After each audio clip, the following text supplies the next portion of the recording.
یہی وجہ ہے اقبال نے کہا تھا وقت فرصت ہے کہاں، کام ابھی باقی ہے، نور توحید کا اتمام ابھی باقی ہے۔ لیکن ساتھ ہی خوشخبری بھی دی تھی، یہ چمن معمور ہوگا نغمہ توحید سے، آئے گا وہ دور، یہ چمن معمور ہوگا نغمہ توحید سے، لازماً آ کر رہے گا۔ لہذا اب اس کے درمیان جو یہ فصل ہے اس کو سوچئے۔ لیکن میں اس سے پہلے ذرا وہ حدیثیں کہ جن میں حضور کی سری پیشن گوئیاں آئی ہیں بڑی تیزی کے ساتھ آپ کو سنا دینا چاہتا ہوں، اور اس کی وجہ کیا ہے۔ یہ زمینی حالات جنہیں میں نے کہا تھا انہیں دیکھیں، ظاہر بات ہے کبوتر کی طرح آنکھیں بند کرنے کا تو فائدہ نہیں، حقیقت کو دیکھنا پڑے گا۔ حقیقت کو دیکھتے ہیں تو دل بیٹھ جاتا ہے، مایوسی کے اندھیارے چھا جاتے ہیں، امید کی کوئی کرن کہیں نظر نہیں آتی۔ کہاں نظر آئے؟ مولانا نے کتنا عمدہ نقشہ کھینچا ہے، کہاں ہے وہ اسلام؟ مسلمان تو ہیں، 1 ارب سے زیادہ ہیں، لیکن کوئی پوچھے 1 انچ زمین دکھاؤ جہاں اسلام تم نے نافذ کیا تو وہاں ہمارے ہاتھوں کے طوطے اڑ جائیں گے۔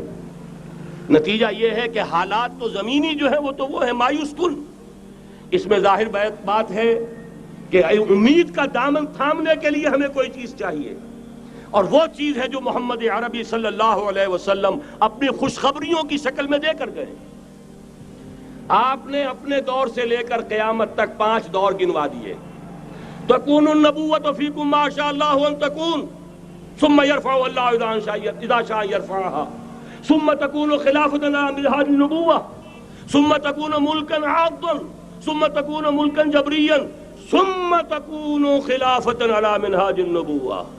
یہ طویل حدیث کا میں نے صرف خلاصہ سنایا ہے آپ کو۔ مسند احمد ابن حنبل کی روایت ہے، حضرت نعمان ابن بشیر راوی ہے رضی اللہ تعالی عنہ۔ پہلا دور دور نبوت، دوسرا دور دور خلافت علی منہاج النبوۃ، نبوت کے نقش قدم پر خلافت جسے ہم خلافت راشدہ کہتے ہیں۔ تیسرا دور مسلمانوں کی حکومتیں، لیکن وہ ملوکیت کا دور، ملکن عاضن، اور ان میں ظاہر بات ہے کہ عاضن بھی تھی، جہاں ان میں خوبیاں تھیں وہاں برائیاں بھی تھیں۔ وہی حجاج ابن یوسف جس نے ایک مسلمان لڑکی کے خط کے اوپر فوج بھیجی ہے، وہی حجاج ابن یوسف ہے کہ سینکڑوں تابعین کے سر اس نے قلم کرائے ہیں، وہی حجاج ابن یوسف۔ وہی خلیفہ کہ جس نے فوج کشی کی اجازت دی تھی سندھ پر، وہی خلیفہ ہے جس نے بلا کر محمد ابن قاسم کو شہید کیا ہے کہ یہ پاپولر ہوتا چلا جا رہا ہے، ملوکیت کے لیے تو اس سے بڑا خطرہ اور کوئی نہیں۔ اس لیے کہ سندھ کے ہندوؤں نے ان کے بت بنا لیے تھے۔ یہ نوجوان در جوانی توبہ کردن شیوائے پیغمبریس، یہ نوجوان اور اتنا نیک اور پارسا ان کے بت بنا کر مندروں میں رکھ دیے گئے۔ اندیشہ ہو گیا کہ یہ تو پاپولر ہو گیا تو ہمارے خلاف بغاوت کر دے گا، بلا کر شہید کر دیا گیا۔ بہرحال تیسرا دور تھا وہ ملکن عاضن، کچ کھنی ملوکیت۔ چوتھا دور تھا ملکن جبرین، غلامی کی ملوکیت۔ پہلے کم سے کم بادشاہ مسلمان نام کے تو تھے، اب تو ہم ملکہ برطانیہ کے زیر نگیں تھے، تاج برطانیہ کے غلام تھے، کہیں ولندیزیوں کے غلام تھے، کہیں کسی اور کے غلام تھے، کہیں اطالویوں کے غلام تھے، کہیں فرانسیسیوں کے غلام تھے۔ یہ چوتھا دور نوٹ کر لیجئے، آدھا ختم ہو گیا، آدھا باقی ہے۔ براہ راست غلامی کا دور ختم ہو گیا، لیکن ریموٹ کنٹرول والی انہی کی غلامی اب بھی چل رہی ہے۔ فیصلہ وہی ہے جو مولانا نے کہا، تصویر یا امریکہ یا امریکہ یا امریکہ۔ وہی لوگ، وہی ذہن، وہی ان کی بود و باش، وہی ان کی معاشرت، وہی ان کی سوچ، وہی ان کے اقدار، وہی ان کے نظریات، وہی ان کی معاشیات، وہی ان کی معاشرت، ہر شے وہی ہے، صرف رنگ کا فرق ہے اور کچھ نہیں۔ نظام ابھی وہی ہے، چلانے والے بھی انہی کے پرستار ہیں، بلکہ ریموٹ کنٹرول سے وہی چلا رہے ہیں۔ وہ تو آپ کے بجٹ کا بھی فیصلہ کرتے ہیں، آپ کی الیکٹریسٹی کے ریٹس بھی معین کرتے ہیں۔ تو حال یہ ہے کہ ابھی وہ چوتھا دور ختم نہیں ہوا، فرق صرف یہ ہے کہ ڈائریکٹ کی بجائے ریموٹ کنٹرول ہے۔ لیکن حضور کی خوشخبری یہ ہے، ثم تکون خلافۃ علی منہاج النبوۃ، پھر ایک دور آئے گا خلافت علی منہاج النبوۃ کا۔ یہ محمد الرسول اللہ کی نوید ہے، وہو صادق المصدوق، وہ سچے ہیں، ان کی صداقت پر خود اللہ گواہ ہے۔ لہذا وہ دور آ کر رہے گا، اس میں کسی بھی بندے مومن کے لیے کسی شک و شبے کی کوئی گنجائش نہیں۔ اگلی حدیث اگلی سنیے، اب جب یہ دور آئے گا